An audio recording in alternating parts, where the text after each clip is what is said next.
سلام و ارادت، مخلص شما رضا هستم. میخوام چند تا خبر داغ و درجه یکی رو از بازیگر پرحاشیه این روزهای ترکیه بهتون بگم. اون کسی نیست جز خانم هانده ارچل که بازیگر معروف و محبوبی هستش که این روزا واقعا پرحاشیه بوده. خب دوستان، بریم سراغ اخبار، ولی قبلش منو سابسکرایب کنید و لایک و زنگوله هم یادتون نره. دمتون گرم.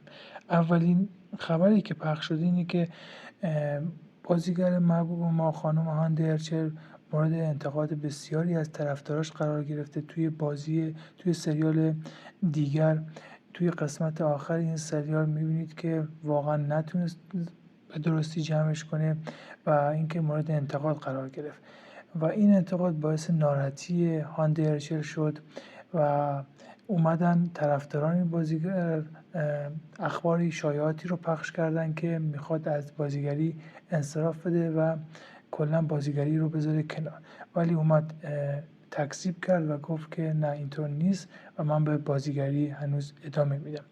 اخبار دوم که پخش شده، خبر دوم اینه که هانده ارچل وارد رابطه جدیدی با هاکان شده که این خبر سریع پخش شد و طرفداراش اومدن یک خبری رو ادامه این دادن. اینه که گفتن که زندگی واقعی هانده ارچل با دوست پسر جدیدش هاکان شباهت زیادی با سریال چشمچران امارات یا همون سیران و فرید داره، چرا که توی این شباهت گفتن که هانده اومده به درس خوندن ادامه داده توی زندگی واقعیش و وارد دانشگاه شده و هاکان شبیه فریده که زندگی بی قید و شرطی داره و هر کار دلش میخواد میکنه. خبر سوم اینه که شفیقه، بازیگر سریال چشمچران امارات رو میشناسید. شفیقه توی مسابقه آخری که توی تلویزیون انجام داده اومد جلوی دوربین گفت که من هانده ارچل رو معروف کردم. موضوع این خبر اینه که هولیا دویار یا همون شفیقه گفته هانده دوست یکی از دوستانم بوده و اصلا بازیگری نکرده بوده.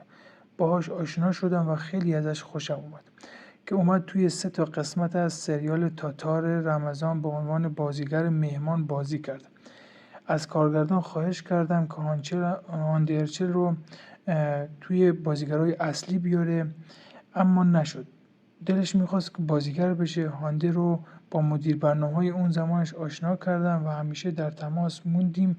آخر اینی که هانده اومد بازیگر شد و به بازیگری علاقه‌مند شد که توی مسابقه تلویزیونی خانم هولیا دویار یا همون شفیقه گفتن. و آخرین خبر اینه که توی زیباترین زنان آسیا هانده ارچل نفر 6 شناخته شد و جز محبوب ترین بازیگران زن شناخته میشه. امیدوارم که از این اخبار خوشتون اومده باشه.